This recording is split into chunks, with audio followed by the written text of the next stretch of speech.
27টি আমলের কথা আপনাদের সঙ্গে শেয়ার করবো ইনশাআল্লাহ, যার সবগুলোই রমাদানের জন্য স্পেশাল, তবে অনেকগুলো রমজানের বাইরের সময়ও আমাদের পালনীয় এবং করণীয়। এই রমজান মাসের ফজিলত, এর মর্যাদা, এর তাৎপর্য, এর মাহাত্ম্য রমজানের আগে থেকেই আমাদেরকে রপ্ত করতে হবে। রমজান আসার আগে থেকেই যদি আমরা রমজান মাসের গুরুত্ব, এ মাসের তাৎপর্য, এ মাসের করণীয়, এ মাস সংক্রান্ত মাসাইলগুলো জানতে পারি, তাহলে আমাদের রমাদান কোরআন এবং হাদিসের আলোকে আমরা সাজাতে পারবো। আমাদের রমাদান সাধনার সার্থক হবে, আমাদের রমাদান সফলভাবে আমরা পালন করতে পারবো ইনশাআল্লাহ। তারই ধারাবাহিকতায় আজ আপনাদের সামনে আমি যে বিষয়ে কথা বলতে চাই সেটি হলো মাহে রমাদানের করণীয় আমলসমূহ। আল্লাহ রাব্বুল আলামিন ঈমানদারদের প্রতি অনেক বড় অনুগ্রহ করেছেন।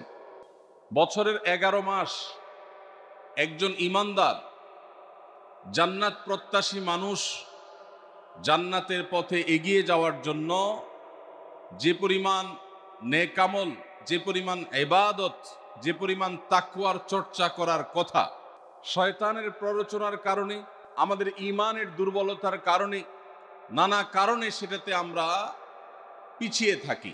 বছরের 11 মাস আমল এবং ইবাদতে আমাদের যে ঘাটতি হয়, আমরা যতটুকু পিছিয়ে থাকি, যতটুকু অভাব এবং শূন্যতা সৃষ্টি হয়, সারা বছরের আমল এবং ইবাদতের ঘাটতিকে পুষিয়ে নেওয়ার জন্য আল্লাহ রাব্বুল আলামিন দুটি বৃহৎ ইবাদতের মৌসুম দিয়েছেন আমাদেরকে। তার সবচেয়ে বড় মৌসুম আমাদের দোরগোড়ায় উপস্থিত, সেটি হলো রমজান মাস। আরেকটি ইবাদতের মৌসুম আছে বছরের, দ্বিতীয় বৃহত্তর ইবাদতের মৌসুম, যে সম্পর্কে আমাদের সমাজে খুব একটা জানাশোনাও নাই, সেটা হলো জিলহজের প্রথম 10 দিন, ইবাদতের আরেকটি মৌসুম। একজন ব্যবসায়ী যেরকম তার ব্যবসার লাভ লস পুষিয়ে নেওয়ার জন্য, অন্য সময়ের ঘাটতি পুষিয়ে নেওয়ার জন্য তাকে যেরকম কিছু সিজনকে কাজে লাগাতে হয়, তার যেরকম কিছু সিজন আছে, মৌসুম আছে, ঠিক একইভাবে একজন ঈমানদার মুসলমানের ইবাদতের ঘাটতি পোষাবার মৌসুমের নাম হলো রমজান মাস। প্রিয় ভাইয়েরা আমার, এই রমজান মাস পাওয়ার পরও যদি কেউ 11 মাসের ইবাদতের ঘাটতি পুষিয়ে নিতে না পারে, এই রমজান মাস পাওয়ার পরও যদি কেউ আল্লাহর কাছ থেকে নিজের মাগফিরাত আদায় করে নিতে না পারে, আমাদের নানা অপরাধ, গুনাহ, পাপাচারের কারণে হয়তো জাহান্নামীদের তালিকায় আমাদের নাম চলে গেছে, সেই নাম কাটাবার সবচেয়ে সুবর্ণ সুযোগ আমাদের দোরগোড়ায় উপস্থিত রমজান মাস। এই রমজান মাস পাওয়ার পরও যদি কোনো মুসলমান আল্লাহর কাছ থেকে তার নাম জাহান্নামীদের তালিকা থেকে কাটিয়ে জান্নাতীদের তালিকায় অন্তর্ভুক্ত করতে না পারে, তাহলে এর চাইতে হতভাগা, এর চাইতে দুর্ভাগা, এর চাইতে কপাল পড়া মুসলমান আর কেউ হতে পারে না। প্রিয় ভাইরা আমার, জীবনে আল্লাহ তাআলা আমাদেরকে অনেক রমজান মাস দিয়েছেন। আল্লাহ নবী সাল্লাল্লাহু আলাইহি সাল্লাম খোদ তার জীবনে তিনি রমজান পেয়েছেন সাকুল্যে 8টা। দ্বিতীয় হিজরিতে আল্লাহ রাব্বুল আলামিন রমজানের রোজা ফরজ করেছেন। 10ম হিজরিতে আল্লাহ তাআলা তাকে দুনিয়া থেকে নিয়ে গেছেন।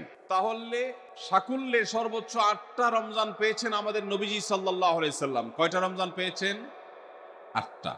আজ গাবতলীর এই মাহফিলে আমরা যারা উপস্থিত আছি, আমাদের এখানে এমন বহু মানুষ আছেন যে তার জীবনে 40, 50, 60টা পর্যন্ত রমজান মাস পেয়েছেন। ঠিক না বেঠিক? সাহাবীদের অনেকে তাদের জীবনে মাত্র একবার রমজান পেয়েছেন। হয়তো ইসলাম গ্রহণ করেছেন রমজানের আগে, রমজান মাসটা পেয়েছেন, এরপরে হয় মৃত্যু হয়ে গেছে, আর না হয় জিহাদের ময়দানে শহীদ হয়ে গেছেন। একটা রমজান জীবনে পেয়েছেন। বহু সাহাবী আছেন 2টা, 4টা রমজান পেয়েছেন। অনেক সাহাবী আছেন জীবনে একটা রমজানও পান নাই, ইসলাম গ্রহণ করেছেন, এরপরে আল্লাহর রাহে জিহাদে শামিল হয়েছেন, রমজান আসার আগে দুনিয়া থেকে চলে গেছেন। তাহলে আমরা যারা জন্মসূত্রে মুসলমান, তাদের যার যত বছর বয়স তিনি ততগুলো রমজান পেয়েছে। সাহাবীরা যেখানে মাত্র জীবনে 2, 4, 6টা, 8টা, 10টা রমজান পেয়ে তারা জান্নাত প্রাপ্তির দৌড়ে এগিয়ে গেছেন, আমরা জন্মসূত্রে মুসলমান হয়েও জীবনে 40-50টি রমজান পাওয়ার পরও আমরা অনেকে জান্নাত প্রাপ্তির দৌড়ে এগিয়ে যেতে পারি নাই। এর চেয়ে বড় দুর্ভাগ্যের বিষয় আর কিছু হতে পারে। ভাইরা আমার, এই জন্য আসন্ন রমাদান আর কয়েকদিনের মধ্যে যে রমজান শুরু হতে যাচ্ছে, আসুন এইবারের রমজান সম্পর্কে একটা সংকল্প করি, শপথ করি। এই রমজান জীবনের অন্য 10টি রমজানের মতো কাটাবো না। এই রমজানকে আমি ব্যতিক্রম, সম্পূর্ণ ভিন্নতর, সম্পূর্ণ আমল এবং ইবাদত এবং তাকওয়া চর্চার মধ্য দিয়ে আল্লাহর মাগফিরাত, নাজাত নিজের করে নেওয়ার মধ্য দিয়ে আমার এই রমজানকে আমি সার্থক করার চেষ্টা করব ইনশাআল্লাহ। ভাইরা আমার, রমজানের আমল ইবাদত কিভাবে করব, কোনটা করব কোনটা করব না, এ সম্পর্কে যথেষ্ট ধোঁয়াশা আমাদের মধ্যে আছে। আমাদের এই দেশে মুসলমানদের কাছে রমজান মাস মানে 4টি কাজ। রমজান মাস মানে কয়টা কাজ? 4টা কাজ। রমজান মানে হলো রোজা রাখা, তারাবির নামাজ পড়া, আর সাহরি খাওয়া, ইফতার খাওয়া, ব্যাস। রোজা, তারাবি, সাহরি, ইফতার, এই 4 জিনিসের নাম হলো আমাদের মুসলমানদের রমজান মাস। অথচ আমাদের প্রিয় নবী সাল্লাল্লাহু আলাইহি ওয়াসাল্লাম রমজান মাসে এই 4 কাজের বাইরে আরো অনেক আমল, অনেক কর্মসূচি, অনেক কার্যতালিকা, অনেক আমলের তালিকা তিনি আমাদেরকে দিয়েছেন, যেটা আমরা মুসলমানরা অনেকেই জানি না। তো আজ আমরা নবী করিম সাল্লাল্লাহু আলাইহি সাল্লাম আমাদেরকে রমজান মাসে যে সমস্ত আমল করতে বলেছেন, আমরা সেই সমস্ত আমলের কথা আপনাদের সঙ্গে খুব সংক্ষেপে শেয়ার করব ইনশাআল্লাহ। কারণ আমি নবী করিম সাল্লাল্লাহু আলাইহি সাল্লামের হাদিস থেকে এবং কোরআনে কারীম থেকেও 27টি আমলের কথা আপনাদের সঙ্গে শেয়ার করব ইনশাআল্লাহ, যার সবগুলোই রমাদানের জন্য স্পেশাল, তবে অনেকগুলো রমজানের বাইরের সময়ও আমাদের পালনীয় এবং করণীয়। এই বিষয়ে আমরা এই বছর প্রথমবারের মতো একটা বই করেছি, আপনারা জানেন, মাহে রমজানের 27 আমল। এই বই থেকে আমি 27টি আমল আপনাদেরকে শোনাবো ইনশাআল্লাহ। আর আমি 27 আমল বলে শেষ করার পর প্রশ্নোত্তর সেশন শুরু করার আগে এই 27 আমল এক নিঃশ্বাসে বা এক টানে যদি কেউ শোনাতে পারেন, যে কয়জন শোনাতে পারবেন সেই কয়জনকে এই বই আমি ফ্রি উপহার দেবো ইনশাআল্লাহ। যুবকরা চ্যালেঞ্জ নিতে রাজি আছেন তো ইনশাআল্লাহ? গত 2 বছর আগে সোনাইমুড়িতে, নোয়াখালীর সোনাইমুড়িতে আমি এই 27টি আমলের উপরে বক্তব্য রেখেছিলাম। আমাকে সোনাইমুড়ির এক যুবক বিস্মিত করেছে, চমৎকৃত করেছে, সারপ্রাইজড করেছে। সে এক দাঁড়ানোতে টানা 27টা আমল বলে দিয়েছে। আমি নিজে বইয়ের লেখক হয়েও আমি বলতে পারবো না, 27টা টানা বলতে পারবো না, একটু বেঁধে বেঁধে বলতে হবে। কিন্তু সেই তরুণ টানা 27টা বলে দিয়েছে। তো বগুড়ার যুবকরা এই চ্যালেঞ্জ নিতে রাজি আছেন ইনশাআল্লাহ? রেডি তো তাহলে? ঠিক আছে ইনশাআল্লাহ। আমি সাধারণত ওয়াজ করার পর কি করলাম সেটা আবার শুনি, ফিডব্যাক নেই। শুধু আমি ওয়াজ করে চলে যাব, পানি শেষে চলে যাব, মাছ ধরবো না, তা তো হয় না। এই জন্য আজকের ওয়াজের পরে মাছ ধরা হবে ইনশাআল্লাহ। ঠিক আছে তো ইনশাআল্লাহ? যে যত বেশি প্রশ্নের উত্তর দিতে পারবেন সে তত বড় মাছ, রুই কাতল হিসাবে বিবেচিত হবে ইনশাআল্লাহ। যদি আল্লাহ তাআলা আমাদেরকে মানুষ করে সৃষ্টি করেছেন, মাছের চাইতে অনেক শ্রেষ্ঠ আমরা, শুধু বুঝার সুবিধার্থে বলা। আল্লাহ আমাদেরকে মনোযোগের সাথে শোনা এবং আমল করার তৌফিক দান করুন। ভাইরা আমার, রমাদান কেন্দ্রিক যে সমস্ত আমল, যে সমস্ত করণীয় আমাদের আছে, তার মধ্যে প্রথম করণীয় হলো শাবানের 29 তারিখে পশ্চিম আকাশে রমজানের চাঁদ তালাশ করা। এটা একটা আমল। কোন দিন চাঁদ তালাশ করবেন? শাবানের 29 তারিখ। এই বছর আমাদের দেশে শাবানের 29 তারিখ কবে হচ্ছে? রোজা কবে থেকে শুরু হচ্ছে?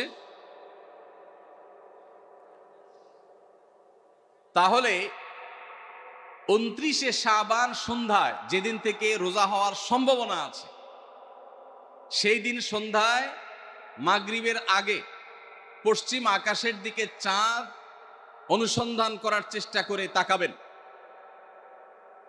পশ্চিম আকাশে চাঁদ অনুসন্ধান করার জন্য যদি চেষ্টা করেন, একটু খোঁজার চেষ্টা করেন, চাঁদ দেখতে যদি পান তো ভালো। এমনকি যদি চাঁদ দেখতে নাও পান, চাঁদ দেখার চেষ্টা যে করেছেন এর কারণ আপনার আমল নামাতে সওয়াব লেখা হবে, একটা সুন্নত আদায় করার সওয়াব। ভাইরা আমার, আমরা আমাদের ছেলেবেলায়, আমাদের শৈশবে রমজানের আনন্দ আঁচ করতাম পশ্চিম আকাশের চাঁদ দেখে। ঈদের আনন্দের সূচনা এবং শুরুই হতো ঈদের চাঁদ দেখার মধ্য দিয়ে। এমন একটা সময় আমরা এখন এসে পৌঁছেছি যেই সময়ে সবাই চাঁদ তালাশ করে, কিন্তু সেটা আকাশে না, ফেসবুকে। ঠিক না বে ঠিক? চাঁদ কি ফেসবুকে উঠে না আকাশে উঠে? তাহলে সবাই যদি ফেসবুকে চাঁদ তালাশ করেন, আকাশে চাঁদ দেখবে কে? ও ইসলামী ফাউন্ডেশনের হেলাল কমিটি, চাঁদ দেখা কমিটির কিছু মানুষ, তাদের উপরে নির্ভর করে 18-20 কোটি মানুষ তারা ফেসবুকে তাকায় আছে। এটা খুবই দুর্ভাগ্যজনক একটা বাস্তবতা। নবী করিম সাল্লাল্লাহু আলাইহি সাল্লামের হাদিসটা আমরা লক্ষ্য করি, তিনি বলেছেন, সুমু লিরুইয়াতিহি ওয়া আফতিরু লিরুইয়াতিহি। তোমরা চাঁদ দেখে সিয়াম সাধনা করবে, চাঁদ দেখে রমাদান উদযাপন করবে, চাঁদ দেখে রমাদানের ইবাদত বন্দেগী করবে, আর চাঁদ দেখে তোমরা ঈদ উদযাপন করবে। চাঁদ দেখে তিনি আমাদেরকে রোজা রাখতে বলেছেন। অতএব চাঁদ দেখতে হবে কি হবে না? ভাইরা আমার, বিলুপ্ত হওয়া মৃত প্রায় সুন্নাহগুলোর মধ্যে থেকে একটা হলো চাঁদ তালাশ করার সুন্নাহ। এটা ফরজে কিফায়া, মুসলিম সমাজের কেউ যদি না করে সবাই গুনাহগার হবে। এটা খুবই রিস্কি একটা বিষয়, দুর্ভাগ্যজনক একটা বিষয় যে 20 কোটি মানুষের রমজান মাত্র মুষ্টিমেয় কয়েকজন মানুষের দেখার উপর নির্ভর করবে। ভাইরা আমার, আমরা পশ্চিম আকাশে চাঁদ দেখার চেষ্টা করব ইনশাআল্লাহ। যদি চাঁদ দেখতে পান আপনি, তাহলে নবী সাল্লাল্লাহু আলাইহি সাল্লামের সেখানে একটা দোয়া পড়বেন, আল্লাহুম্মা আহিল্লাহু আলাইনা বিল ইয়ুমনি ওয়াল ঈমান ওয়াস সালামাতি ওয়াল ইসলাম রব্বি ওয়া রাব্বুকাল্লাহ। চাঁদকে লক্ষ্য করে বলবেন, চাঁদের সাথে কথা বলবেন। চাঁদ আপনার কথা হয়তো বুঝবে না, কিন্তু আল্লাহর এরকম সৃষ্টি যারা আমাদের কথা বুঝতে পায় না, তাদেরকে লক্ষ্য করে কিছু বলার মানে হলো আপনি মূলত আপনার মনের আকুতিকে প্রকাশ করছেন। চাঁদকে লক্ষ্য করে নবী সাল্লাল্লাহু আলাইহি সাল্লাম চাঁদ দেখলে পড়তেন, আল্লাহুম্মা আহিল্লাহু আলাইনা বিল ইয়ুমনি ওয়াল ঈমান। হে আল্লাহ, এই যে চাঁদ আমি দেখতে পাচ্ছি, এই চাঁদের পুরো মাসটাকে যে আমার জন্য বরকত এবং ঈমান দিয়ে পরিপূর্ণ করে দিন। এই চাঁদ পুরো মাস জুড়ে থাকবে, অতএব এই পুরো মাস জুড়ে এই চন্দ্র মাসে আমি আপনার কাছে আমার জীবনে প্রভূত বরকত, কল্যাণ এবং ঈমান আপনার কাছ থেকে চাই। ওয়াস সালামাতি ওয়াল ইসলাম, এবং আমি নিরাপত্তা চাই। এই চাঁদ, এই চন্দ্র মাস আমার জন্য যেন নিরাপদ হয়, এবং ইসলামের সাথে যেন এই মাস আমি অতিবাহিত করতে পারি, ঈমানের সাথে যেন অটল অবিচল থাকতে পারি। রব্বি ওয়া রাব্বুকাল্লাহ, হে চাঁদ, তোমার সৃষ্টিকর্তা পালনকর্তা আর আমারও পালনকর্তা এক আল্লাহ। ভাইরা আমার, চাঁদ দেখার চেষ্টা করা যাবে তো ইনশাআল্লাহ? সোশ্যাল মিডিয়াতে আপনি চাঁদের খবর খোঁজেন, দোষ নাই, কিন্তু আমরা সবাই যদি সোশ্যাল মিডিয়াতে চলে যাই, পশ্চিম আকাশে চাঁদটা দেখবে কে? দুর্ভাগ্য। মসজিদ মাদ্রাসার ছাত্ররা, ওলামা ইকরাম, তারাও চাঁদ তালাশ করতে দেখা যায় খুবই কম, খুবই নগণ্য। আল্লাহ তাআলা আমাদের সবাইকে মৃত প্রায় সুন্নাহকে জিন্দা করার তৌফিক দান করুন। এই বছর 29শে রমাদান শুক্রবারে হবে না শনিবারে হবে? কে কে চাঁদ দেখবেন হাত তোলেন। আল্লাহ আমাদের সবাইকে চাঁদ দেখার তৌফিক দান করুন। মৃত সুন্নাহকে জিন্দা করার নিয়তে চাঁদ দেখবেন ইনশাআল্লাহ। আল্লাহ আমাদের সবাইকে আমল করার তৌফিক দান করুন। ভাইরা আমার, তাহলে রমজান কেন্দ্রিক প্রথম আমল পেয়ে গেলাম, প্রথম কর্মসূচি পেয়ে গেলাম, সেটা হলো শাবানের শেষ তারিখে পশ্চিম আকাশে চাঁদ তালাশ করবো ইনশাআল্লাহ। নাম্বার 2, রমজানের দ্বিতীয় আমল, যেটা রমজানের প্রধান আমল মূলত কি সেটা বলেন দেখি। রমজানের প্রধান আমল কি ভাই? রোজা রাখা। মাশাআল্লাহ, উত্তর সঠিক। রমজান মাসের প্রধান আমল হলো রোজা রাখা। রোজা রাখার চাইতে এ মাসের বড় কোনো আমল হতে পারে না। রোজা রাখা রমজানের সুন্নত না মুস্তাহাব? ফরজ। ফরজ মানে হলো আল্লাহর সেই নির্দেশ, যেই নির্দেশ লঙ্ঘন করলে জাহান্নামের শাস্তি অবধারিত, জাহান্নামের শাস্তি এড়ানো যাবে না, যে নির্দেশ মান্য করা আবশ্যক, এরকম একটি ফরজ। ইসলামের স্তম্ভ কয়টা ভাই? 5টা। নবী করিম সাল্লাল্লাহু আলাইহি সাল্লাম বলেছেন, বুনিয়াল ইসলামু আলা খামস। ইসলাম দাঁড়িয়ে আছে 5টি ফাউন্ডেশনের উপরে, 5টি খুঁটির উপরে, 5টি ভিত্তির উপরে। সেই 5টি বৃত্তির 1 নম্বর হলো শাহাদাতি আল্লাহ ইলাহা ইল্লাল্লাহ ওয়া আন্না মুহাম্মাদান রাসূলুল্লাহ, আল্লাহ ছাড়া ইবাদত এবং উপাসনার উপযুক্ত আর কেউ নাই, আর মুহাম্মদ সাল্লাল্লাহু আলাইহি সাল্লাম আল্লাহর পাঠানো রাসূল, এই কথার সাক্ষ্য মুখে দেওয়া, এটা হলো 1 নম্বর স্তম্ভ। স্তম্ভ নম্বর 2 5 ওয়াক্ত নামাজ আদায় করা। স্তম্ভ নম্বর 3 যাকাত আদায় করা, যাদেরকে আল্লাহ সামর্থ্য দিয়েছেন, সচ্ছলতা দিয়েছেন। স্তম্ভ নম্বর 4 হজ করা। স্তম্ভ নম্বর 5 রমজানের রোজা রাখা। তবে অনেক হাদিসে রমজানের রোজাকে 4 নম্বরে আর হজকে 5 নম্বরে রাখা হয়েছে। তাহলে রমজান মাসের রোজা রাখা এটা শুধু ফরজ না, মৌলিক ফরজ। নবী করিম সাল্লাল্লাহু আলাইহি সাল্লাম বলেছেন, যদি কেউ জীবনে একটি রোজাও শরিয়া গ্রাহ্য ওজর ছাড়া কেউ যদি ভঙ্গ করে, রোজা না রাখে, রমজানের পরে যদি সে সারা জীবনও রোজা রাখে, দায় মুক্ত হয়তো হয়ে যাবে, সে কাজা আদায় করেছে, কাফারা আদায় করেছে, দায় মুক্ত হয়তো হয়ে যাবে, কিন্তু রমজানের একটা রোজা রেখে আল্লাহর কাছে যে পরিমাণ মর্যাদার অধিকারী হওয়ার কথা, সারা জীবন রোজা রেখেও রমজানের ওই একটা রোজার ক্ষতিপূরণ করা সম্ভব নয়। এই জন্য সবাই রমজান মাসে ফরজ রোজা রাখবো তো ইনশাআল্লাহ। সকল প্রাপ্তবয়স্ক সুস্থ ইমানদারের জন্য রমজানের রোজা রাখা ফরজ। ভাইরা আমার, পৃথিবীতে আজ অনেক বিজ্ঞানী রোজা বা ফাস্টিং এর উপরে গবেষণা করে অনেক বড় বড় পদক, অনেক বড় বড় পুরস্কার জিতেছে। এখন ডাক্তাররাও আমাদেরকে বলে যে একটা সময় আমরা যেন ফাস্টিং করি, একটা সময় আমরা যেন না খেয়ে থাকি, এটা আমাদের স্বাস্থ্যের জন্য ভালো। নবী সাল্লাল্লাহু আলাইহি সাল্লাম সেই ১৫০০ বছর আগে আল্লাহর দেয়া বিধান আমাদেরকে জানিয়েছেন।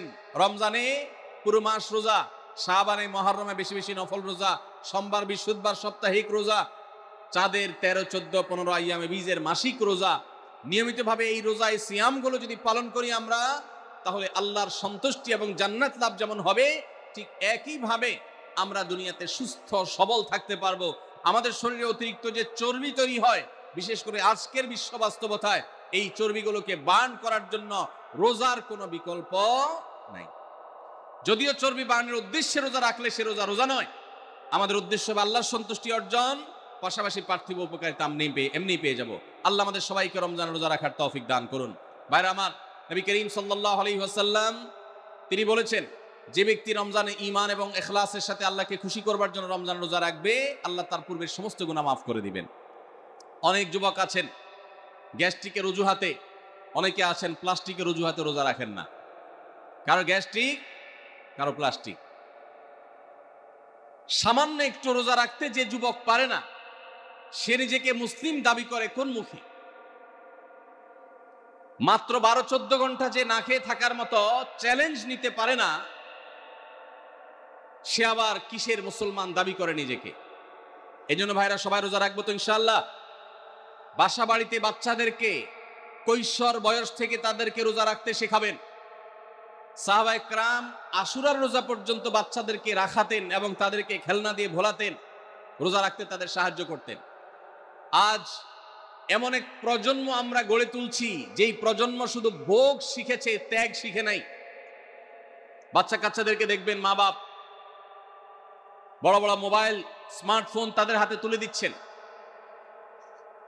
তারা মুখ দিয়ে কোনো কথা বললেই সেটা নেওয়ার জন্য, কেনার জন্য বাপ মা অস্থির ব্যাকুল হয়ে যাচ্ছেন।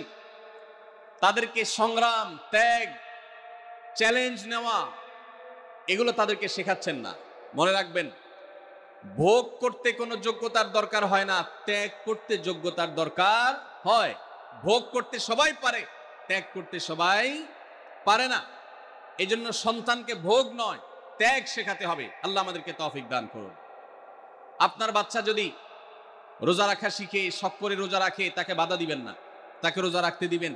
কারণ সে রোজা রাখার মধ্য দিয়ে গরিব অভাবী মানুষের কষ্ট অনুভব করবে, ফিল করবে। সে রোজা রাখার মধ্য দিয়ে আল্লাহর নৈকট্যের ফিলিংস তার মধ্যে আসবে, ইসলামী সংস্কৃতিকে সে অনুভব করবে, আঁচ করবে। এই জন্য সন্তানকে কৈশোর বয়স থেকেই, কিশোর বয়স থেকেই তাকে রোজা রাখতে সাহায্য করবেন ইনশাআল্লাহ। ঠিক আছে না ভাই? বাচ্চাদের প্রথম হয়তো রোজা অর্ধেক রাখবে, দুপুরে ভেঙে ফেলবে, এরপর না হয় বিকাল পর্যন্ত রাখবে, এরপর না হয় সন্ধ্যা পর্যন্ত রাখবে, কিন্তু অভ্যাস তাকে গড়ে তুলতে হবে। আল্লাহ আমাদেরকে তৌফিক দান করুন। ভাইরা আমার, তাহলে রমজানের প্রধান আমল রোজা রাখা। এই রোজা ইচ্ছাকৃত শরিয়া গ্রাহ্য ওজর ছাড়া ভাঙা জায়েজ নাই, হারাম। যদি কেউ ভাঙে অথবা না রাখে সে ফাসিক। অতএব এই রোজার চর্চা আমাদের করতে হবে। আল্লাহ আমাদের সবাইকে তৌফিক দান করুন। তাহলে 2 নম্বর আমল হলো রমজান মাসে রোজা রাখা। 3 নম্বর আমল হলো রাতে তারাবির নামাজ আদায় করা। রাতে কি আদায় করা ভাই? তারাবির নামাজ আদায় করা কি ফরজ না নফল? ফরজ না সুন্নত? সুন্নত, সুন্নতে মুআক্কাদা। নবী করিম সাল্লাল্লাহু আলাইহি সাল্লাম বলেছেন, মান কামা রমাদানা ঈমানান ওয়া ইহতিসাবা গুফিরা লাহু মা তাকাদ্দামা মিন যামবি। যে ব্যক্তি রমজান মাসে রাতে দাঁড়িয়ে তারাবির নামাজ পড়বে তার পূর্বের সমস্ত গুনাহ খাতা মাফ করে দেওয়া হবে। এই জন্য তারাবির নামাজ পড়বো তো ইনশাআল্লাহ। তারাবির নামাজ 4G গতিতে হবে না 5G গতিতে? কি বলেন? 4G না 5G? ভাইরা আমার, সবকিছুতে গতি ভালো না, সবকিছুতে গতি ভালো না। নেটের গতি যত বেশি হয় তত ভালো, কিন্তু নামাজের গতি, ইবাদত, সিজদার গতি, তারাবির গতি যত কম হয়, যত ধীরে ধীরে হয়, যত শান্তশিষ্ট ভাবে হয়, তত আল্লাহর কাছে বেশি মর্যাদাবান হয়। অতএব মহল্লার হাফেজ সাহেবদেরকে তাড়াতাড়ি নামাজ শেষ করার জন্য দৌড়ের উপর রাখবেন। ক্রিকেট খেলা আছে হুজুর, আজকে একটু খেয়াল রাখেন, বলবেন। ভাইরা আমার, আমরা তারাবির নামাজের কথা যখন স্মৃতিতে, কল্পনায় আমরা ভাবি, তখন আমাদের স্মৃতিতে তুফান মিল মার্কা একটা নামাজ ভেসে উঠে, ঠিক না ঠিক? 5 ওয়াক্ত নামাজ এত তাড়াহুড়া করা হয় না তারাবি যত। অথচ তারাবি এটা তারবিহার এর বহু বচন, আরবি শব্দ, যার অর্থ হলো আরামের সাথে, ধীরস্থিরতার সাথে, রেস্ট করে করে যে নামাজ আদায় করা হয় তার নাম তারাবি। নাম হলো আরামের সাথে করা, আর আমরা করি ব্যারামের সাথে তাড়াহুড়ো করে। এই জন্য এলাকা এলাকা তারাবি ধীরে ধীরে পড়ার জন্য উদ্যোগ নেবেন তো ইনশাআল্লাহ। ইমাম সাহেবদেরকে, হাফেজ সাহেবদেরকে উদ্বুদ্ধ করবেন, ভাই হুলস্থুল করবেন না, কি পড়েন কিচ্ছু বুঝি না, এমন টান দেন শেষে যায় শুধু ইয়ালামুন তালামুন, আর এটা শুনে মনে করেন যে এখন স্টপ হয়েছে, এখন রুকুতে যাইতে হবে। এই নামাজ কি নামাজ? এটা তামাশা। ভাইরা আমার, স্পিডে তারাবি না পড়ে যদি একটু ধীরে তারাবি পড়া হয়, সর্বোচ্চ 15 থেকে 20 মিনিটের ডিফারেন্স হবে, এর বেশি না। মাত্র 15 মিনিটের জন্য আপনার পুরো নামাজকে আপনি বরবাদ করছেন। দেশের বেশিরভাগ মসজিদগুলোতে তুফান মিল মার্কা তারাবি পড়া হয়। এই তারাবি আল্লাহর কাছে কতটা গ্রহণযোগ্য হবে, এটা যথেষ্ট প্রশ্নবিদ্ধ বিষয়। আল্লাহ তাআলা আমাদের সবাইকে ধীরস্থিরতার সাথে খুব শান্তভাবে তারাবির নামাজ আদায় করার তৌফিক দান করুন। চেষ্টা করা যাবে না ইনশাআল্লাহ। ভাইরা আমার, আল্লাহ রাব্বুল আলামিন নামাজের ক্ষেত্রে হুলস্থুলতা পছন্দ করেন না। যার নামাজ যত বেশি সময় নিয়ে আদায় করেন তিনি আল্লাহর কাছে তত শ্রেষ্ঠ, তত ভালো নামাজি। আর যার নামাজে যত হুলস্থুল করা হয় তার নামাজের কোয়ালিটি, মর্যাদা আল্লাহর কাছে তত কম। অতএব আমরা রমজানের 3য় আমল জানলাম তারাবির নামাজ, এবং সেটা ধীরস্থিরতার সাথে আদায় করবো। আল্লাহ আমাদের তৌফিক দান করুন। নাম্বার 4, সাহরি খাওয়া। সাহরি খাওয়া এটা রমজানের একটা আমল। আপনি সারা বছর লাঞ্চ করেন, ডিনার করেন, দুপুরের খানা খান, রাতের খানা খান, সকালে ব্রেকফাস্ট নাস্তা করেন, কিন্তু এর কোনোটা ইবাদত হয় না, এর কারণে আপনি সওয়াব পাবেন না। কিন্তু রমজান মাসে ভোর রাতে ঘুম থেকে উঠে যে আপনি খাবার খাবেন, এই খাবার খাওয়ার জন্য যে উঠলেন এবং খাইলেন, এর কারণে আপনার অ্যাকাউন্টে আপনার আমলনামা আল্লাহ তাআলা সওয়াব জমা করে দিবেন। আপনি রিওয়ার্ড পাবেন, বিনিময় পাবেন। কেন? কারণ নবী করিম সাল্লাল্লাহু আলাইহি সাল্লাম বলেছেন, তাসাহহারু ফাইন্না ফিস সাহুরি বারাকাহ। তোমরা সাহরির খাবার খাবে ভোর রাতে। রোজার মাসে রোজা রাখতে গিয়ে সাহরির খাবার খাবে। কেন? কারণ সাহরির যে খানা, এই খানাতে আল্লাহ তাআলা বরকত রেখেছেন। এই খানা খাইলে তার জন্য আমাদের স্পিরিচুয়াল, আধ্যাত্মিক বিভিন্ন রকমের উপকারিতা আল্লাহ তাআলা এর মধ্যে নিহিত রেখেছেন। এর মধ্যে খাদ্য শক্তি আছে, আমাদের এনার্জি হবে শরীরে, রোজা রাখতে সহজ হবে। এর পাশাপাশি সাহরির খাবারে আলাদা একটা বরকত আছে, শেফা, বহুবিধ উপকারিতা আমাদের শরীরের, আমাদের মনের জন্য আল্লাহ তাআলা রেখেছেন। এই জন্য সাহরি খাওয়াটা আলাদা একটা ইবাদত। যদি আপনার সন্ধ্যা রাত্রে বেশি খাওয়া হয়ে যায়, সাহরিতে খানা খাওয়ার মতো মুড না থাকে, অন্তত 1 ঢোক পানি, একটা খেজুর, সামান্য কিছু খেয়ে হলেও আপনি সাহরি খাবেন এবং তাতে আপনি সওয়াব পাবেন। কোনো কারণে যদি সাহরি খেতে না পারেন, রাতে উঠতে পারেন নাই, অ্যালার্ম বাজছে কিন্তু শুনেন নাই, উঠে দেখেন ফজরের আজান হয়ে গেছে, তাহলে ওই দিনের রোজা কি হবে নাকি হবে না? হবে। মাশাআল্লাহ, বগুড়া মানুষ মাসালা জানে, দেখা যায় রোজা হয়ে যাবে ইনশাআল্লাহ। কারণ এই সাহরি খাওয়াটা ফরজ না, ওয়াজিব না, এটা সুন্নত। সুন্নত ছুটে গেলে ইবাদত হয় না, ব্যাপারটা সেরকম না। 5 নম্বর আমল হলো সাহারি তো খাবো ঠিক আছে, কিন্তু সেটা শেষ সময়ে খাওয়া, দেরিতে খাওয়া। সাহারি কি আগে খাবেন না শেষের দিকে খাবেন? শেষের দিকে। কেন? কারণ নবী করিম সাল্লাল্লাহু আলাইহি সাল্লাম বলেছেন, লা ইয়াজালুন নাসু বিখাইরিন মা আজ্জাল ফুতুর ওয়া আখারুস সাহুর। এই উম্মত, মুসলিম জাতি ততদিন পর্যন্ত কল্যাণের উপর প্রতিষ্ঠিত থাকবে, তারা কল্যাণকে স্পর্শ করতে পারবে যতদিন পর্যন্ত তারা সাহারি তাড়াতাড়ি খাবে না দেরিতে খাবে? দেরিতে খাবে। আর ইফতার তাড়াতাড়ি করবে। তাহলে সাহারি দেরিতে খাওয়া হলো সুন্নাত। আমাদের দেশে গ্রামে অনেক মুরব্বীরা এখনো আছেন, রাত 12টা 1টা 2টা বাজে সাহারি খেয়ে শুয়ে থাকেন। তারা চিন্তা করেন পরে খাইতে গেলে আবার বর্ডার ক্রস হয়ে যায় কিনা, সীমা লঙ্ঘন হয়ে যায় কিনা, রিস্ক নেওয়ার দরকার কি, এই জন্য 12টার সময় খেয়ে রাখি। এটার কারণে সাহারি খাওয়ার সওয়াব পাবেন ঠিকই, কিন্তু দেরিতে সাহারি খাওয়ার যে সুন্নত, সেই সুন্নত আদায় হবে না। এই জন্য দেরিতে খাবেন। দেরিতে খাওয়ার মানে আবার এরকম দেরি না যে আপনি আর মুয়াজ্জিন সাহেব দুজন কম্পিটিশন করছেন, আপনার হাতে খাবারের প্লেট আর মুয়াজ্জিনের হাতে মাইক, আপনি আগে শেষ করেন আর মুয়াজ্জিন আগে আজান দিবে, কম্পিটিশন চলছে। এত দেরি করে একেবারে লাস্ট মিনিট পর্যন্ত খাওয়া সুন্নত নয়। কথা কি বুঝাতে পারছি? কয়েক মিনিটের গ্যাপ রেখে তারপরে খাবার শেষ করবেন। কারণ নবী করিম সাল্লাল্লাহু আলাইহি সাল্লাম সাহরি খেয়ে শেষ করে ফজর নামাজ শুরু করতেন, এর মধ্যে 50টা আয়াত পড়ার মতো গ্যাপ রাখতেন, অর্থাৎ প্রায় 10 মিনিটের মতো একটা গ্যাপ থাকতো। এই জন্য আমরা একটা গ্যাপ রেখে তারপর সাহরি শেষ করব।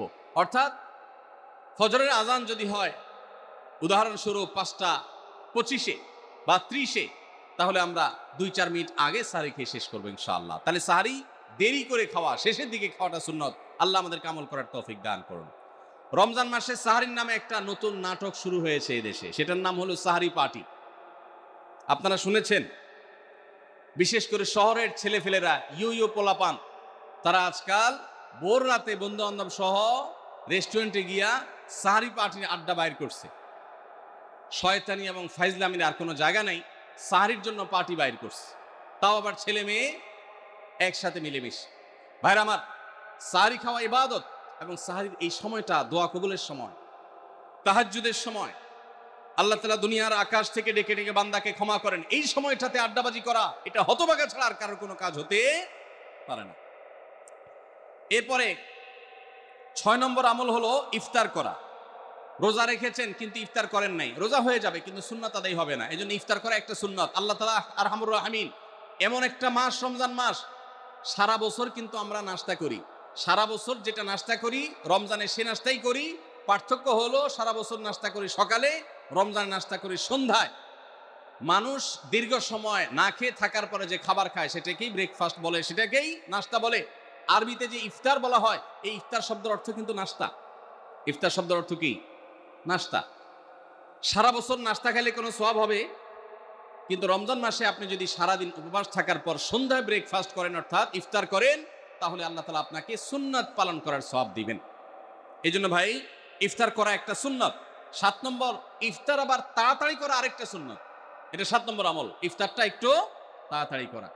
তাড়াতাড়ি করা মানে কি? সূর্য ডুবার 2-4 মিনিট আগে। কি বলেন? তাহলে তাড়াতাড়ি কেমনে হলো? তাড়াতাড়ি মানে হলো সূর্য ডুবার সাথে সাথে করা, বিলম্ব বা দেরি না করা। নবী করিম সাল্লাল্লাহু আলাইহি ওয়াসাল্লামের ওই হাদিস আবারও আমরা স্মরণ করি। তিনি বলেছেন, লা ইয়াজালুন নাসু বিখাইরিন মা আজ্জালুল ফুতুর ওয়া আখারুস সাহুর। এই মানুষ, এই উম্মত ততদিন কল্যাণের উপরে প্রতিষ্ঠিত থাকবে যতদিন তারা ইফতার তাড়াতাড়ি করবে আর সাহরি দেরিতে করবে। ইফতার তাড়াতাড়ি করা এর মানে হলো সূর্য ডুবছে আর দেরি করবেন না। শিয়ারা এবং ইহুদিরা, তাদের মধ্যে রোজা আছে, ফাস্টিং আছে, তারা সেই রোজায় ইফতার করে হলো চতুর্দিক অন্ধকার হয়ে যাওয়ার পর, সূর্য ডুবার পর পর ইফতার করে না। তো এই জন্য নবী সাল্লাল্লাহু আলাইহি সাল্লামের আদর্শ হলো তার বিপরীত, অর্থাৎ সূর্য ডুবার পর পর ইফতার করে ফেলা, অতিরিক্ত বিলম্ব না করা। আল্লাহ আমাদেরকে আমলের তৌফিক দান করুন। 8 নম্বর আমল হলো ইফতারের দোয়া পড়া। ইফতারের দোয়া জানা আছে ভাই? কি দোয়া? আমরা একটা দোয়া কমন জানি বাংলাদেশের মানুষ, সেটা হলো আল্লাহুম্মা লাকা সুমতু আলা রিজকিকা আফতারতু। এটাও হাদিসে বর্ণিত হয়েছে, কিন্তু হাদিসের সনদ নিয়ে অনেকে কোনটা নিয়ে আলাপ তুলেছেন, প্রশ্ন তুলেছেন। আল্লাহুম্মা লাকা সুমতু মানে হলো, হে আল্লাহ, আপনার উদ্দেশ্যে রোজা রেখেছি, ওয়া আলা রিজকিকা আফতারতু, এবং আপনার দেওয়া রিজিক দিয়ে ইফতার করেছি। আর ইফতারের আরেকটা দোয়া হলো যাহাবাজ জামা ওয়াবতাল্লাতিল উরুক ওয়া সাবাতাল আজরু ইনশাআল্লাহ। এটা একটা দোয়া। যদি এগুলো দোয়ামূলক নয়, আমরা দোয়া বলছি, এটা হয় সুন্নাহ, এটা আমরা জানি, কিন্তু যেটা জানি না সেটা হলো সাহরিতে খেজুর খাওয়া। ভোর রাতে সাহরিতে খেজুর খাওয়া সুন্নত, এটা আগে কে কে জানতেন? হাত তোলেন। আগে জানতেন? মাশাআল্লাহ, হাত নামান। গত বছর রমজানে সাহরিতে ভাত তরকারি যাই খাইছেন না খাইছেন, একটা হলো খেজুর খাইছেন, কারা কারা হাত তোলেন? মাশাআল্লাহ, এদিকে সব আমল করা মানুষ, মাশাআল্লাহ। তাহলে তার ওয়াজ টোয়াজের কোনো দরকার নাই। এত নলেজেবল মানুষ, এত আমলদার মানুষ যদি এলাকায় থাকে, তাহলে ওয়াজের দরকারটা কি? আল্লাহ আমাদের সবাইকে আমলের তৌফিক দান করুন। ভাইরা আমার, ইফতারে খেজুর খাওয়া যেমন সুন্নাত, সাহরিতেও খেজুর খাওয়া সুন্নাত, কিন্তু খেজুর খাওয়া কোনো ফরজ ওয়াজিব না। খেজুরের দাম বেশি হয়ে গেছে, আপনি কিনতে অপারগ। যদি একটা খেজুরে পুরো রমজান না খান, আপনার রোজার কোনো অসুবিধা হবে। তবে নবী সাল্লাল্লাহু আলাইহি ওয়াসাল্লাম যেহেতু ইফতার এবং সাহরিতে খেজুর খেতেন, আর খেজুরে প্রচুর পরিমাণ সুগার আছে, উপকারী, যেটা মানুষের স্বাস্থ্যের জন্য উপকারী, প্রচুর পরিমাণ এনার্জি আছে, খাদ্য শক্তি আছে, সারাদিন রোজা রেখে আমাদের যে সুগারের ঘাটতি হয় সেটা পূরণ করার জন্য সহায়ক হয়। এই জন্য সাহরি এবং ইফতারে খেজুর খাওয়া এমনিতেও উপকারী। আর নবী সাল্লাল্লাহু আলাইহি ওয়াসাল্লামের সুন্নাহ, তিনি বলেছেন নি'মা সাহুরুল মুমিনি আত-তামার, ইমানদারের সাহরির আইটেমের মধ্যে সবচেয়ে বেস্ট উত্তম হলো খেজুর। এই জন্য অন্য যাই খান না খান, একটু হলো, এক পিস হলো খেজুর খাবেন, ইনশাআল্লাহ সুন্নাত আদায় করার নিয়তে খেলে এই সুন্নাতটা আদায় হয়ে যাবে, আল্লাহ তাআলা চাহেন তো। তাহলে 9 নম্বর আমল পেলাম হলো সাহরি এবং ইফতারিতে খেজুর খাওয়া। 10 নম্বর আমল হলো সকল প্রকার পাপাচার বর্জন করা, গুনাহের কাজ থেকে বিরত থাকা। এইটা হলো রমজান মাসের দ্বিতীয় সর্বোচ্চ গুরুত্বপূর্ণ আমল। সিরিয়ালে আমরা 10 নম্বরে বলেছি, কিন্তু 27টা রমজানের স্পেশাল আমলের মধ্যে সবচেয়ে গুরুত্বপূর্ণ আমল হলো রোজা রাখা, আর দ্বিতীয় সর্বোচ্চ গুরুত্বপূর্ণ আমল হলো সব ধরনের পাপাচার বর্জন করা, গুনাহের কাজ ত্যাগ করা। যদি কেউ রমজানে রোজা রাখে, আবার চোখ দিয়ে হারাম জিনিস মোবাইলে দেখে, স্ক্রিনে দেখে, পত্রিকার পাতায় দেখে, অফলাইনে দেখে, পরনারীর দিকে তাকায় থাকে, সে যদি কান দিয়া হারাম জিনিস শুনে, গান বাদ্য, এই সমস্ত কিছু সে যদি উপভোগ করে, তাহলে তার এই রোজা আর উপোস থাকার মধ্যে কোনো পার্থক্য।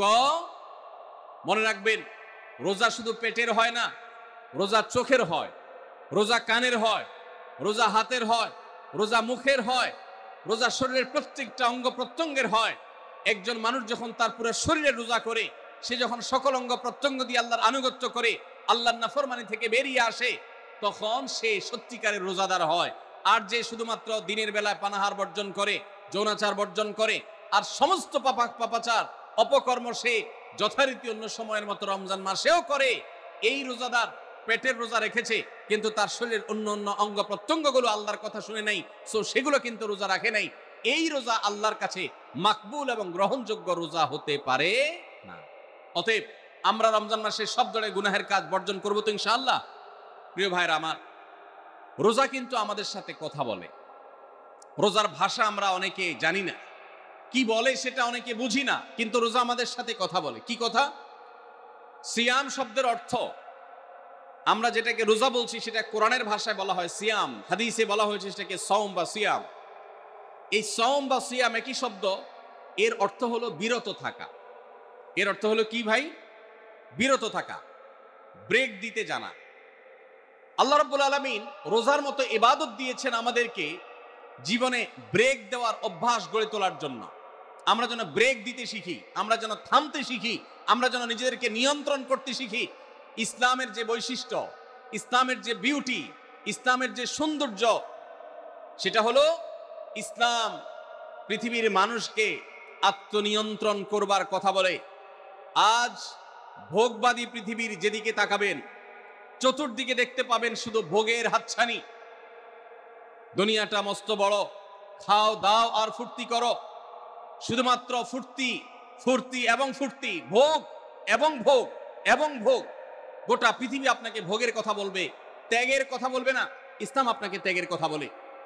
আপনি ঈদ উদযাপন করবেন, ঈদুল ফিতর, সেখানে পর্যন্ত ইসলাম বলে আগে গরিবের বাসায় ফিতরা পৌঁছাবে, তারপর তুমি ঈদগাহে যাবে, ঈদের আনন্দ করবে।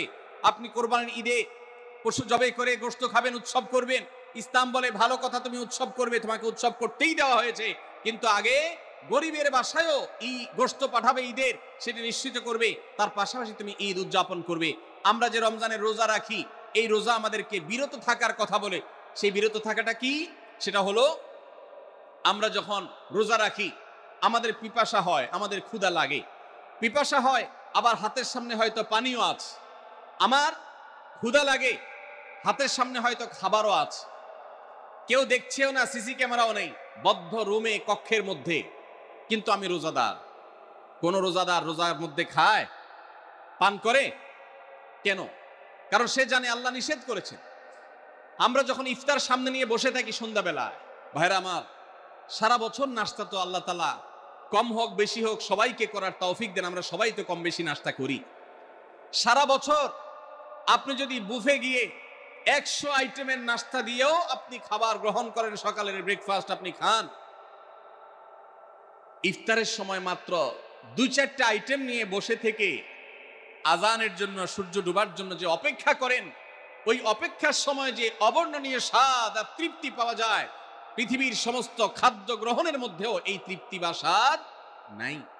নবী সাল্লাল্লাহু আলাইহি ওয়াসাল্লাম সেজন্য বলেছেন, লিসসাইমি ফারহাতান, রোজাদার ব্যক্তিকে দুটি আনন্দ দেওয়া হয়, ফারহাতুন ইনদা ফিতরি ওয়া ফারহাতুন ইনদা লিকাই রাব্বি। একটা আনন্দ হলো ইফতারের সময়, অবর্ণনীয়, ভাষায় প্রকাশ করবার অযোগ্য।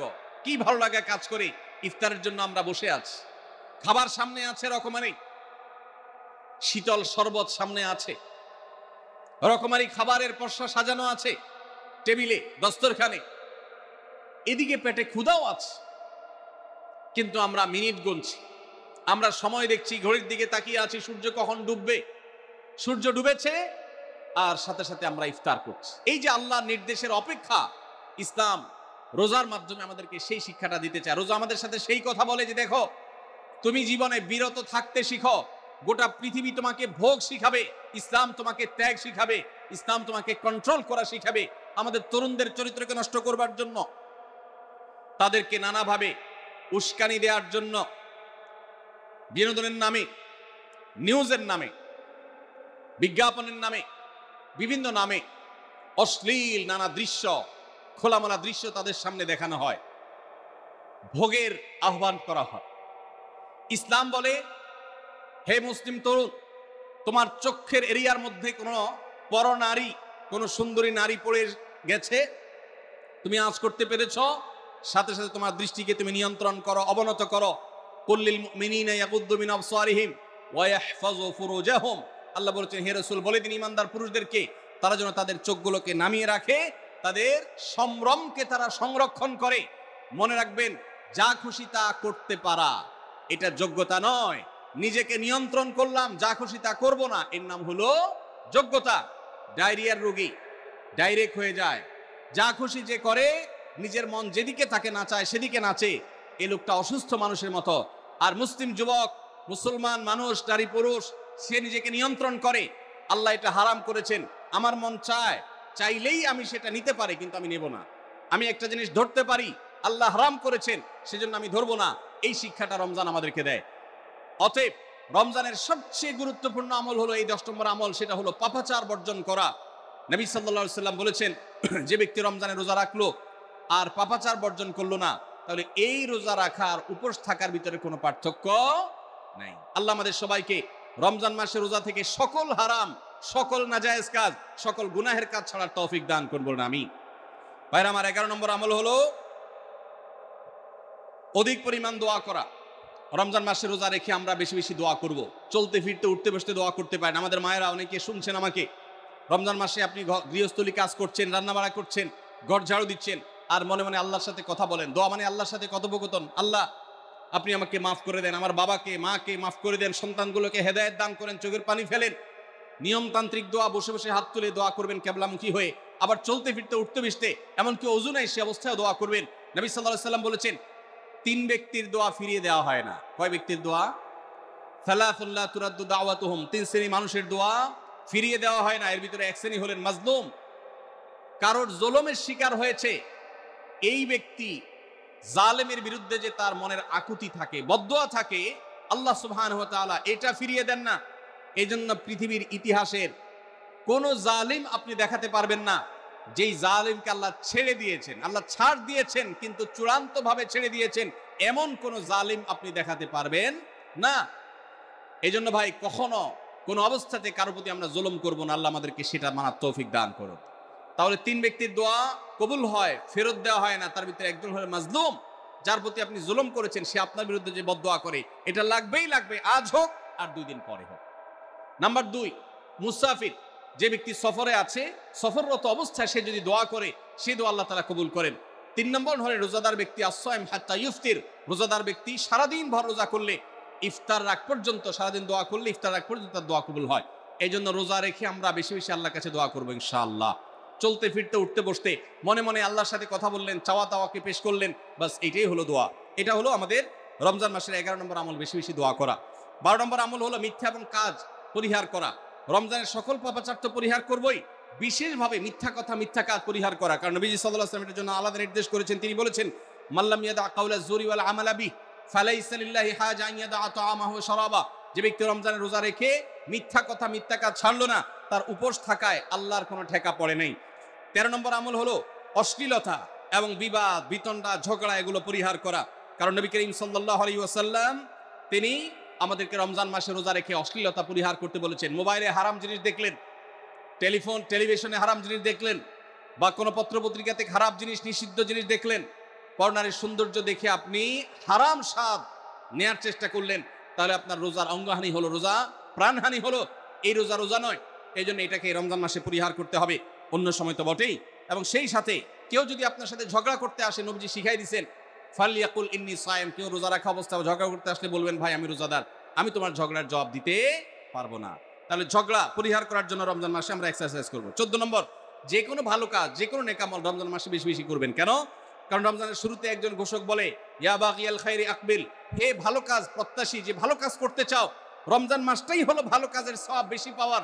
অতএব এই মাসে ভালো কাজ করে, নেকামল করে, ইবাদত করে, কোরআন তেলাওয়াত, জিকির, আজকার যত রকম আছে এগুলো করে জান্নাতের পথে অগ্রসর হয়ে যাও। 16 নম্বর আমল হলো রোজাদারকে ইফতার করানো, অর্থাৎ নিজে ইফতার করার পাশাপাশি অন্য কোন রোজাদারকে ইফতার করাইলে আল্লাহ তাআলা ওই রোজাদার যে পরিমাণ সওয়াব পাবেন, আপনাকেও সেই পরিমাণ সওয়াব দিবেন ইনশাআল্লাহ। 17 নম্বর আমল হলো বেশি বেশি কোরআনে কারীমের তেলাওয়াত করা। রমজান মাসে আল্লাহ তাআলা আমাদের সবাইকে, 15 নম্বর বাদ গেছে, মাশাআল্লাহ, এত মনোযোগ সহকারে কথা বলছে এবং নোট করছে দেখা যাচ্ছে। তাহলে আমরা আবার পেছনে যাচ্ছি ইনশাআল্লাহ। 15 নম্বর আমল হলো বেশি বেশি ইস্তেগফার করা। বেশি বেশি কি করা? ইস্তেগফার করা, অর্থাৎ ক্ষমা প্রার্থনা করা। কেন ক্ষমা প্রার্থনা বেশি করবেন? কারণ নবী করিম সাল্লাল্লাহু আলাইহি সাল্লাম বলেছেন, ওয়ালিল্লাহি উতাকাউ মিনান নার ওয়া যালিকা ফি কুল্লি লাইলা, রমজানের প্রত্যেক রাতে আল্লাহ তাআলা বহু মানুষকে জাহান্নাম থেকে মুক্ত ঘোষণা করেন। ভাইরা আমার, আমাদের পাপাচারের কারণে জাহান্নামীদের তালিকা নাম উঠে থাকলেও রমজানে আল্লাহ বহু মানুষকে ঠিক দেন যে এই লোককে জান্নাতি ঘোষণা করা হলো, জাহান্নাম থেকে মুক্ত ঘোষণা করা হলো। এই জন্য এই মাসে আল্লাহর কাছে বেশি বেশি মাফ চাইতে হয়, ইস্তেগফার করতে হয়, চোখের পানি ফেলে দোয়া করতে হয় যে আল্লাহ আপনি মাগফিরাত নসিব করেন। এটা হলো 15 নম্বর আমল। 16 নম্বর আমল হলো রোজাদারকে ইফতার করানো। নিজে ইফতার করবেন, পাশাপাশি রোজাদার ব্যক্তিকেও ইফতার করাবেন। নবী সাল্লাল্লাহু আলাইহি সাল্লাম বলেছেন, যদি কোনো ব্যক্তি কোনো রোজাদারকে ইফতার করায়, তাহলে যেই ব্যক্তি তাকে ইফতার করানেন তার রোজার সওয়াব তো সে পাবেই, আপনি ইফতার করায়া সমপরিমাণ সওয়াব লাভ করবেন ইনশাআল্লাহ। অতএব মসজিদে ইফতার দেওয়ার ব্যবস্থা করা যেতে পারে, রাস্তাঘাটে, বিশেষ করে পাবলিক পরিবহনে, এমনকি প্রাইভেট গাড়িতেও সন্ধ্যার সময়, ইফতারের সময় অনেক সময় খাবার থাকে না, তখন আপনি রাস্তা দাঁড়িয়ে যদি সামান্য একটু খেজুর, সামান্য একটু পানি বিতরণ করতে পারেন, তাহলে সওয়াবটা পাওয়া যেতে পারে। আপনার বাসায় আশেপাশে অনেক অভাবী মানুষ আছে, তাদের বাসায় আপনি ইফতার পৌঁছে দিতে পারেন, এর মাধ্যমে রোজাদারকে ইফতার করানোর সওয়াব পেতে পারেন। 17 নম্বর আমল হলো বেশি বেশি কোরআনে কারীমের তেলাওয়াত করা। কোরআনে কারীমের তেলাওয়াত রমজান মাসে বেশি বেশি করব। কেন? কারণ হলো এই মাসটাই হলো কোরআন নাজিলের মাস। আল্লাহ তাআলা রমজান মাসে কোরআন নাজিল করেছেন। আল্লাহ বলেছেন, শাহরু রমাদান আল্লাযী উনজিলা ফীহিল কুরআন হুদাল লিন-নাসি ওয়া বাইয়িনাতিন মিনাল হুদা ওয়াল ফুরকান। রমজান মাস এমন মাস যে মাসে আল্লাহ তাআলা কোরআন নাজিল করেছেন, এই জন্য এই মাসে বেশি বেশি কোরআন তেলাওয়াত করতে হবে। নবী করিম সাল্লাল্লাহু আলাইহি সাল্লাম বেশি বেশি রমজান মাসে কোরআন তেলাওয়াত করতেন। আমাদের পূর্বসূরি সালাফগণ কেউ কেউ রমজান মাসে অন্য সব আমল কমিয়ে দিয়ে কোরআন তেলাওয়াতটা সবচেয়ে বেশি করতেন। এই জন্য দিনে এবং রাতে বেশি বেশি করে কোরআন শুদ্ধতার সাথে, সৌন্দর্যের সাথে তেলাওয়াত করব, অর্থ সহকারে বুঝে পড়ার চেষ্টাও পাশাপাশি করব ইনশাআল্লাহ।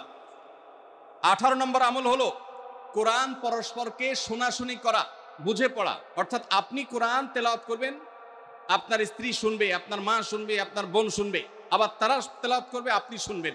আমরা তারাবির নামাজে এক পক্ষীয় তেলাওয়াত শুনি, হাফেজ সাহেব তেলাওয়াত করেন, আমরা শুনি, কিন্তু আমরা তেলাওয়াত করে আরেকজন শুনবে, এটা হয় না। নবী সাল্লাল্লাহু আলাইহি সাল্লাম রমজান মাস আসলে জিবরিল ফেরেশতার সাথে কোরআন শোনাশুনি করতেন। জিবরিল তেলাওয়াত করতেন, নবীজি শুনতেন, আবার আমাদের নবীজি তেলাওয়াত করতেন, জিবরিল শুনতেন। এটা একটা সুন্নত।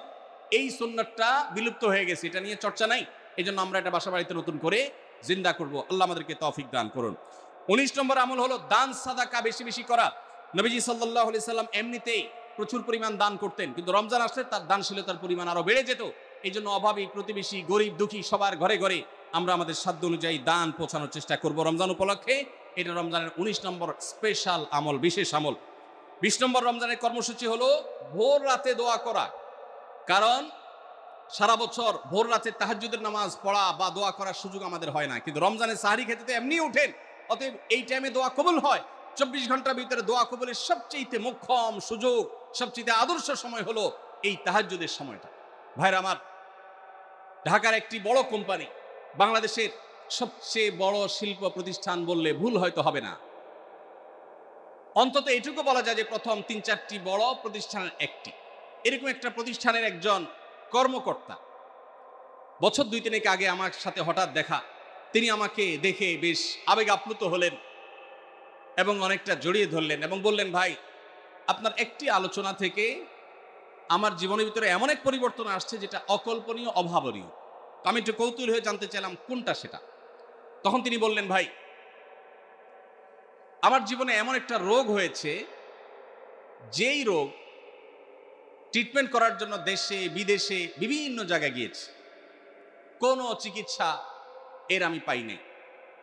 শেষ পর্যন্ত আশাহত হয়ে চাকরি ছেড়ে দিয়ে, শহর ছেড়ে দিয়ে গ্রামে গিয়ে বসবাস করা শুরু করছি এবং মৃত্যুর জন্য অপেক্ষা করছি। এর মধ্যে আপনার একটা আলোচনার ক্লিপ আমার চোখের সামনে আসলো সোশ্যাল মিডিয়ায়, তো এটা শুনলাম। সে আলোচনাটা ছিল আল্লাহর কাছ থেকে অসাধ্য সাধন করার সময় হলো ভোর রাত তাহাজ্জুদের সময়। আমি এই আলোচনা পুরোটা শোনার পর ওই রাতেই আমি ঘুম থেকে উঠে ভোর রাতে তাহাজ্জুদ পড়ে আল্লাহর কাছে বুক ভাসিয়ে মন ভরে কাঁদলাম, দোয়া করলাম। ওই ভাই বললেন যে আমি এত দোয়া করলাম, দোয়া করতে করতে দীর্ঘ সময় আমি পরিতৃপ্ত হলাম, আমার দোয়া শেষ হয়ে গেল। এরপর দোয়া করে শেষ করার পর ফজর নামাজের সময় হয়ে গেছে, আমার ফিল হলো, অনুভব হলো যে আমার শরীরে আর কোনো রোগবালাই এখন মনে হয় নাই। এবং তিনি গত 2 দিন আগেও তার সাথে আমি দেখা করলাম ঢাকায়, গতকালকে দেখা করলাম, 2 দিন আগে না, মাত্র 1 দিন আগে দেখা করলাম। তিনি এখন সুস্থ সবল হয়ে আবার তার চাকরিতে ফিরে গিয়ে স্বপদে স্বমহিমায় আছেন। তিনি এক সহকর্মীকে ডেকে আমার সামনে বলছেন, এই তোমরা বলো তো, আমি আগে শারীরিকভাবে বেশি ফিট ছিলাম নাকি এখন বেশি ফিট? তখন তার সহকর্মী আমার সামনে বলছে, স্যার, আপনি আগে অনেক বেশি রাগরাগি করতেন, আপনি হট মেজাজি ছিলেন, অনেক বেশি অসুস্থ হয়ে যেতেন কিছু হলেই, কিন্তু এখন আপনি সে আগের সময়ের তুলনায় অনেক বেশি সুস্থ এবং ফিট। তিনি বললেন, ভাই, ভোর রাতের দোয়ার প্রভাব এত বেশি, তাহাজ্জুদের সময়ের দোয়া এত গুরুত্বপূর্ণ যে এই এক দোয়া আমার জীবনকে আমূল পরিবর্তন করে দিয়েছে। এই জন্য ভাইরা, রমজান মাসে বিশেষ করে যখন তাহাজ্জুদের সময় সাহরি খেতে যখন উঠবেন, সাহরি খাওয়ার পর 10টা মিনিট সময় হাতে রাখেন, বা সাহরি খাওয়ার আগে 10টা মিনিট আগে উঠে ওযু করে 2 রাকাত 4 রাকাত নামাজ পড়ে, বা নামাজ পড়ার সময় না থাকলে অন্তত ডাকে। কিন্তু ভোর রাতে দোয়া কবুলের জন্য স্বয়ং আল্লাহ আপনাকে ডাকে। অতএব সাহরি খেতে উঠলে ভোর রাতে সাহরির সময় একটু দোয়া করবো তো ইনশাআল্লাহ। 21 নম্বর আমল, উমরা করা। যাদেরকে আল্লাহ তৌফিক দিয়েছেন তারা রমজানে উমরা করবেন, কারণ নবী করিম সাল্লাল্লাহু আলাইহি ওয়াসাল্লাম বলেছেন, উমরাতুন ফি রমাদান তা'দিলু হাজ্জা। রমজানে কেউ উমরা করলে একটা হজের সওয়াব পায়। কোন কোন হাদিসে আসছে তা'দিলু হাজ্জাতাম মাই, নবীজির সাথে হজের সওয়াব পাওয়া যায় রমজানে উমরা করলে। আল্লাহ আমাদেরকে যখন তৌফিক দিবে আমরা তখন সেটা করব ইনশাআল্লাহ। ঠিক আছে না? নিয়ত করেন, দোয়া করেন, আল্লাহ একসময় তৌফিক অবশ্যই দিবেন। 22 নম্বর আমল হলো রমজানের শেষ 10 দিন মসজিদে ইতিকাফ করা। গুরুত্বপূর্ণ একটা পয়েন্ট, মসজিদে ইতিকাফ করা। খুব মনোযোগ দিয়ে শুনি। রাসূল করিম সাল্লাল্লাহু আলাইহি সাল্লাম রমজানের রোজা ফরজ হওয়ার পর থেকে নিয়ে তার মৃত্যু পর্যন্ত একটি বছরের জন্য রমজানের শেষ দশক মসজিদে ইতিকাফ করা ছাড়া ছিলেন না। একবার তিনি মসজিদে ইতিকাফে বসেছেন, কিন্তু ইমার্জেন্সি একটা কাজে মসজিদ থেকে তাকে বের হতে হয়েছে। এই জন্য তিনি পরের বছর 20 দিন ইতিকাফ করেছেন। 10 দিন হলো ওই বছরের, আর 10 দিন হলো আগের বছরে যে ইতিকাফ ভেঙে ফেলেছেন সেটার ইতিকাফের কাজা। তার মানে হলো নবীজির জীবনে কখনো ইতিকাফ এক বছর একটা রমজান মাসেও ছাড়েন নাই। এত গুরুত্বপূর্ণ আমল যে রমজানের এই আমলটা তিনি কখনোই ছাড়েন নাই। দুর্ভাগ্য আমাদের, এখানেও হয়তো বেশিরভাগ মুসলমান আমরা জীবনে একবারের জন্য রমজানের শেষ 10 দিন ইতিকাফ করি নাই। যে আমল নবীজি জীবনে কখনো ছাড়েন নাই সেটা আপনি জীবনে একবারও করেন নাই, এর চাইতে বড় হতভাগা উম্মত আর কি হতে পারে? ভাইরা আমার, 3টি আমলের নগদ তৃপ্তি আমি অন্তত অনুভব করি। আমি আমার সেই অভিজ্ঞতার আলোকে আপনাদের উদাত্ত আহ্বান করতে চাই, রমজানের শেষ দশকে আপনারা ইতিকাফ করুন। যে 3টি আমলের তৃপ্তি, নগদ স্বাদ, অবর্ণনীয় ভালো লাগা কাজ করে, অন্তর্জগতে প্রশান্তিতে পরিপূর্ণ হয়ে যায়, সেই 3টি ইবাদতের একটি হলো আরাফাতের ময়দানের দোয়া। এটার সাথে কোনো কিছুর কম্পেয়ার হয় না। অবর্ণনীয় এক তৃপ্তি লাগে আরাফাতের ময়দানে দোয়া করতে। দ্বিতীয় হলো সিজদায় গিয়ে চোখের পানি ফেলে আল্লাহর কাছে দোয়া করতে অসম্ভব ভালো লাগা কাজ করে। ভোর রাতে দোয়াতেও একই স্বাদ পাওয়া যায়। আর 3 নম্বর হলো রমজানের শেষ দশকের ইতিকাফ। ইতিকাফ যে একবার করেছে সে জীবনে বারবার করে, তাকে আর ফেরানো যায় না। এই জন্য ভাইরা, রমজানের শেষ দশকে আমরা আল্লাহর ঘরে বসে গিয়ে ইতিকাফ করার চেষ্টা করবো তো ইনশাআল্লাহ। অনেক এলাকায় বৃদ্ধ মানুষ, বুড়া মানুষ বসায় দেওয়া হয় টাকা পয়সা দিয়ে। যে টাকা নিয়ে ইতিকাফ করে সেও গুনাহগার, আর যারা টাকা নিয়ে ইতিকাফে বসায় তারাও গুনাহগার, কারণ ইবাদত টাকা পয়সা দিয়ে চলবে না। রমজানের শেষ দশক মসজিদে ইতিকাফ করবো তো ইনশাআল্লাহ। আল্লাহ আমাদেরকে তৌফিক দান করুন। যুবক ভাইরা, একটাবার বসে দেখেন, অসম্ভব ভালো লাগা কাজ করে। মনে হয় যে আল্লাহর মেহমান আমি, এই ফিলটা হয়, কারণ আল্লাহর ঘরে এসে বসে আছেন আপনি। আপনি কারোর কাছে কোনো কিছু চেয়েছেন, চাইতে চাইতে একটা পর্যায়ে তার পাও জড়িয়ে বসে গেলেন, একদম বসে গেলেন, তার ঘরের সামনে বসে পড়লেন। ইতিকাফটা অনেকটা এরকম। রমজানের প্রথম 20 দিন আল্লাহর কাছে হাত দিয়ে দোয়া করলাম, আর শেষ 10 দিন একজন মসজিদে গাঠি বসকা নিয়ে পড়ে গেলাম। ব্যাপারটা হলো কারো পায়ে ধরে পড়ে যাওয়ার মতো। আশা করা যায় ইতিকাফকারীকে আল্লাহ তাআলা ক্ষমা না করে মসজিদ থেকে ফেরাবেন না। এই জন্য ইতিকাফ করার চেষ্টা করবো তো ইনশাআল্লাহ। আমরা ব্যস্ততার অজুহাত দেই। ভাইরা আমার, যে কোনো মুহূর্তে দুনিয়া থেকে চলে যেতে হতে পারে। এই জন্য এই রমজানে প্ল্যান করেন, যত ব্যস্ত হন না কেন। আমি তো আমার সমস্ত ব্যস্ততাকে এক পাশে ঠেলে রেখে আল্লাহ আমাকে যখন থেকে তৌফিক দিয়েছেন রমজানের শেষ দশকে ইতিকাফ ছাড়া বাইরে থাকবো এটা চিন্তাও করি না। এই জন্য যুবক ভাইদেরকে বলবো, প্রত্যেকটা মহল্লাতে 2 জন 5 জন 10 জন করে যুবকরা বসেন, কোরআনের গ্রুপ স্টাডি করেন, কোরআনের পাঠচক্র করেন, নিজেরা কোরআন হাদিসের আলোচনা করেন, রোনাজারি এবং দোয়া করেন। 10টা দিন আল্লাহর সাথে কানেক্টেড হওয়ার চেষ্টা করেন। 12 মাস ইবাদত, দাওয়াতের কাজ, ইসলামের কাজ করবেন, ইনশাআল্লাহ সেখানে বরকত পাবেন। রমজানের শেষ দশকে ইতিকাফ করবেন তো ইনশাআল্লাহ। আল্লাহ আমাদের সবাইকে তৌফিক দান করুন। 23 নম্বর আমল হলো শেষ দশকে ইবাদতের মাত্রা বাড়িয়ে দেওয়া। আমরা উল্টাটা করি। আমাদের দেশে রমজানের প্রথম দশকে মসজিদ ফুল হয়ে, বারান্দা ফুল হয়ে, রাস্তায়ও মুসল্লি দাঁড়ায়। আর 10 রমজান চলে গেলে 20 রমজান পর্যন্ত বাহিরের মুসল্লি কমতে কমতে বারান্দার মুসল্লি কমে ভিতরে চলে আসে। আর শেষ 10 দিনে আসলে, ঈদের দিনগুলো যখন কাছে আসে, তখন 5 ওয়াক্ত নামাজের ওই নিয়মিত মুসল্লি ছাড়া বাকিগুলো সব উদাও হয়ে যায়। নবী সাল্লাল্লাহু আলাইহি সাল্লাম কি করতেন? তার উল্টাটা। আমাদের আয়েশা বলেছেন, কানা ইয়াজিতাহিদু ফীহি মা লা ইয়াজিতাহিদু ফী গায়রি। আমাদের নবীজি সাল্লাল্লাহু আলাইহি সাল্লাম রমজানের শেষ দশকে ইবাদতের জন্য যত কষ্ট করতেন, যত সাধনা করতেন, অন্য কোন সময় ইবাদতের জন্য এত সাধনা করতেন না। অথচ আমরা দেখা যায় শেষ দশক অবহেলা কাটাই। এই জন্য ভাইরা, শেষ দশকে ইবাদতের পরিমাণ আরো বাড়িয়ে দিতে হবে, আমলের পরিমাণ বাড়িয়ে দিতে হবে। এটাই আল্লাহ তাআলার নির্দেশনা, সেটাই রমজানের শেষ দশকের আমল। 24 নম্বর আমল হলো শেষ দশকে পরিবারকে ঘুম থেকে ডেকে তোলা। এটা আলাদা সুন্নাহ। নবী সাল্লাল্লাহু আলাইহি সাল্লাম রমজানের শেষ দশক হলে কানা ইযা দাখালাল আশর আহইয়া লাইলা ওয়া আইকাযা আহলা। তিনি পরিবারকে ঘুম থেকে ডেকে তুলতেন এবং স্ত্রী সঙ্গ ত্যাগ করতেন। শেষ দশক কোমর বেঁধে ইবাদত করতেন। এটা 24 নম্বর আমল। তাহলে শেষ দশক পরিবারকে ঘুম থেকে ডেকে তোলা। নবীজি অন্য কোনো সময় ঘুম থেকে ইবাদতের জন্য ডাকতেন না, নফল নামাজ যার ইচ্ছা সে পড়বে, যার ইচ্ছা পড়বে না। কিন্তু শেষ দশক এত বড় অফার, এত বড় সুযোগ, কারণ লাইলাতুল কদর শেষ দশকে আছে। এই জন্য এই দশকে ইবাদতের জন্য পরিবারকে তিনি ডেকে তুলতেন। তারা শুয়ে থাকুক, তিনি এটা সহ্য করতেন না। এই জন্য 24 নম্বর আমল হলো রমজানের শেষ দশকে পরিবারকে ঘুম থেকে ডেকে তোলা এবং স্ত্রী সঙ্গ ত্যাগ করা শেষ দশকের জন্য। 25 নম্বর আমল হলো লাইলাতুল কদর অনুসন্ধান করা। রমজানের শেষ দশকের প্রত্যেকটা রাতে কিন্তু শবে কদর হতে পারে, বিশেষ করে বেজোড় রাতে 21, 23, 25, 27, 29 এই রাতগুলোতে লাইলাতুল কদর হওয়ার সম্ভাবনা অনেক জোরালো। সৌদি আরবের মানুষ তাদের বেজোড় রাতে তালাশ করবে, আমরা আমাদের বেজোড় রাতে তালাশ করব ইনশাআল্লাহ। নবীজি সাল্লাল্লাহু আলাইহি ওয়াসাল্লাম বলেছেন যে তাহাররাউ লাইলাতুল কদর ফিল বিত্রি মিনাল আশরিল আওয়াখির মিন রমাদান, রমজানের শেষ দশকের বেজোড় রাতগুলোতে তোমরা শবে কদর হতে পারে সে আশা বেশি বেশি করে ইবাদত বন্দেগী করো।